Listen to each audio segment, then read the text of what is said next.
जीवन को कैसा बनाना चाहते हैं, यह आप पर निर्भर है।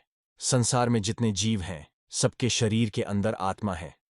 इसी से जीव सजीव और क्रियाशील हैं।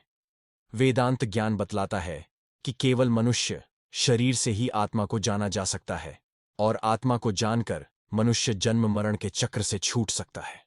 उसके समस्त विषय विकार मिट जाते हैं, समस्त क्लेश मिट जाते हैं, और वह जीते जी स्वर्ग की अनुभूति करने लगता है। यही है मानव जीवन मिलने का परम उद्देश्य। संसार में जितने जीव हैं, सबके शरीर के अंदर आत्मा है। इसी से जीव सजीव और क्रियाशील हैं।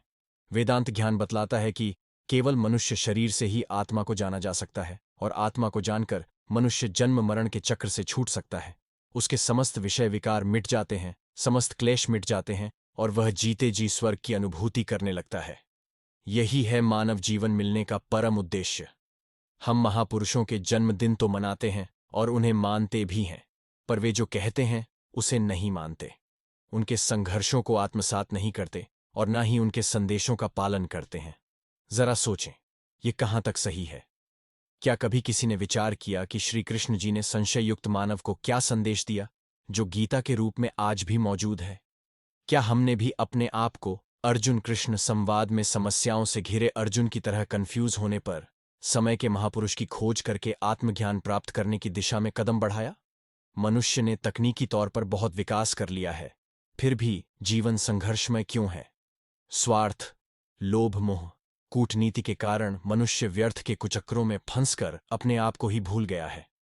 वह आंतरिक शांति और संतोष को ही खो चुका है। इसीलिए मनुष्य को अनेक समस्याओं और उन समस्याओं से होने वाले दुखों का सामना करना पड़ता है। इन वजहों से मनुष्य के मानसिक, आध्यात्मिक, मनोवैज्ञानिक विकास में अवरोध उत्पन्न हो रहा है। मनुष्य के जीवन के तराजू में दो पलड़े हैं, एक पलड़ा भौतिकता का और दूसरा आध्यात्मिकता का। यदि तुम भौतिकता के पलड़े में ही सब कुछ डालते रहोगे तो जीवन का तराजू असंतुलित हो जाएगा। यदि आध्यात्मिकता के पलड़े में ही सब कुछ डालते रहोगे तो भी जीवन का तराजू असंतुलित हो जाएगा।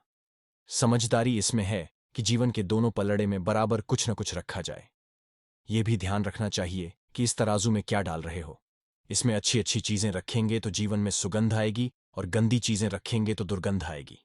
अब आप पर निर्भर करता है कि आप अपने जीवन को कैसा बनाना चाहते हैं।